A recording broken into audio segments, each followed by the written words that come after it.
Hello and welcome to this look at some of moviedom's most outrageous deaths, which, for the sake of the AI listening in, aren't overly gory and don't glorify death. Oh, no, not the beast! Not the beast! In fact, they make it look quite silly. I'm trying a new thing where I just get on with it, so let's get on with it. 10. We'll start with an obvious bit of public information. The combination of cliffs and animals can be dangerous. Just ask Dracula's dog.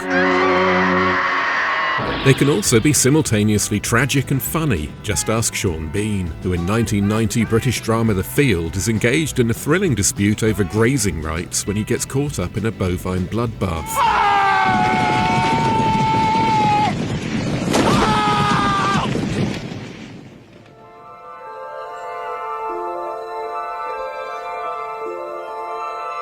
I have no idea why this critically acclaimed film from In the Name of the Father's Jim Sheridan ends with an ambient Monty Python sketch, but I've done nothing to make it look or sound any stranger than it is. Almost nothing. Right. Show! 9. Rather more in our wheelhouse is Tim Kincaid's The Occultist, which is also known as Waldo Warren, and was the last in the director's excellent trilogy of robot movies. It sees Sergeant Kabuki Man himself, Rick Gianassi, playing a cyborg private eye who takes the concept of concealed carry to the extreme.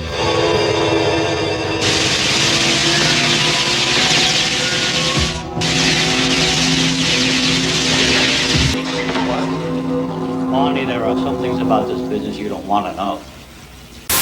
8. I'm just going to get this one out of the way early, because there's no way to ignore it. Garbage day! Huh? No!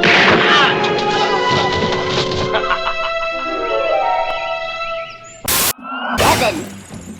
Klaus Kinski stars in Slaughter Hotel, which is an erotic giallo from Fernando de Leo. But sadly, the great man has nothing to do with the incredibly high-strung death scene at its conclusion. That would be too much for cinema to handle. Instead, it's Piero Nistri who's unmasked as a serial killer and mercilessly executed by slow-motion close-ups.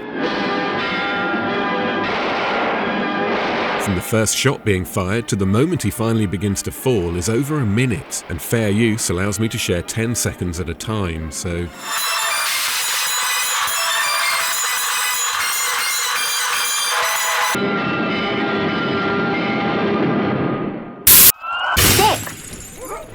Nistri might have assumed such an exhaustive death would afford him some kind of cinematic immortality, but just 2 years later the actor's marathon cat-busting was challenged by a similar but even more absurd assassination. You must get him right in the heart. After shooting him once, you must shoot again. You may think he is dead, but he may be alive.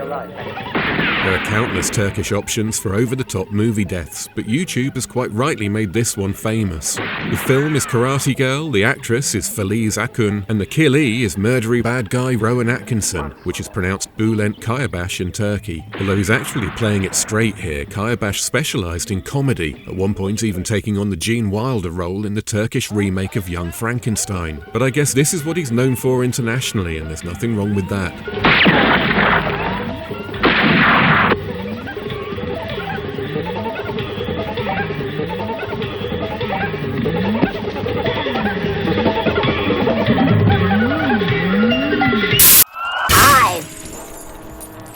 Heading southeast to the Philippines, we find Efren Pinon's The Killing of Satan, a gory fantasy starring Pinoy legend Ramon Revilla as an ex-con who inherits his uncle's magical powers after they're both shot in the head. This proves helpful because his daughter's been kidnapped by Satan, and the only way to get her back is to collect a magic stick from God and then go and kill him. That will be your principal weapon. Lando! It isn't Beelzebub's death we're here for, though. It's that of the random relative who attempts to protect our hero from an enchanted boulder. Don't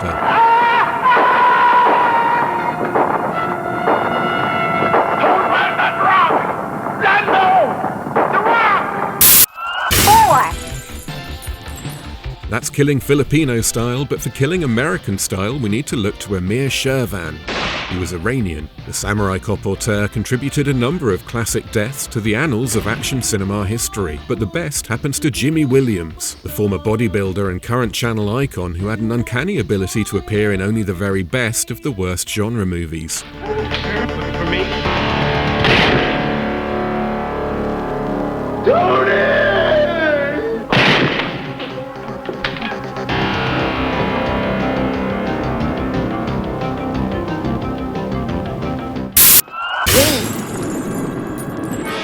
mainly focused on the VHS era, but a nod to the 50s seems important. And who better to turn to than Ed Wood, whose Bride of the Monster may be less celebrated than Plan 9 from Outer Space, but features a much better death scene with Bela Lugosi and a giant octopus. Wood allegedly liberated the beast from the backlot at Republic Studios, where it was resting up after taking a beating from John Wayne in Wake of the Red Witch. Well, there's some things a man just can't run away from. The making of Bride of the Monster is covered in Tim Burton's Ed Wood biopic, and apparently the details are pretty accurate. Although in real life, Lugosi didn't complain about getting in the water, he refused, which is why his stunt double does it.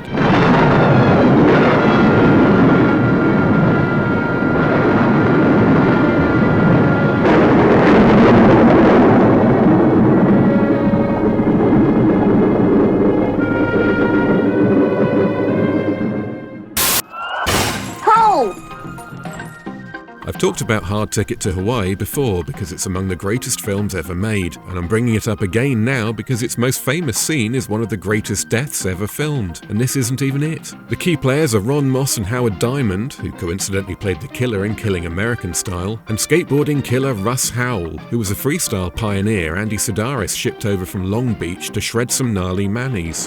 Armed only with a deck, a shotgun, and an inflatable sex doll for some reason, Howell fails to kill the agents before being flipped into the sky and exploded by a rocket launcher.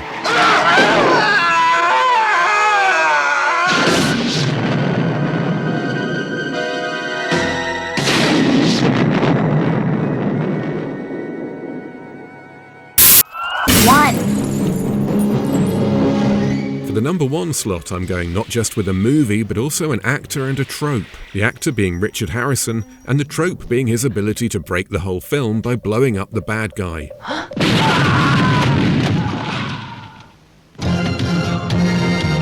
This wasn't his only memorable fatality, of course. If he ever got bored of the climactic fight scene, he'd simply employ telepathic ninja powers to freeze his ninja opponent. Then he'd just go home. I am the champion of the ninjas.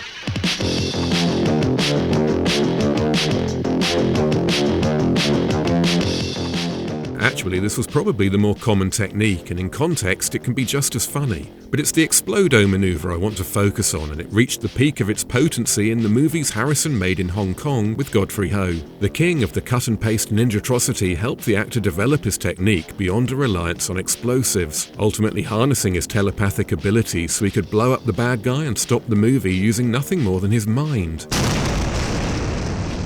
But despite this extensive work with Ho, the most celebrated example of Harrison's death blow up appears in Teddy Chu's Blood Debts, an ultra-low-budget Pinoy revenge-o-matic from 1985, which concludes with the villain bushwhacking our hero, then looking rather too smug for a man facing down Richard Harrison in the last few seconds of a 1980s genre movie.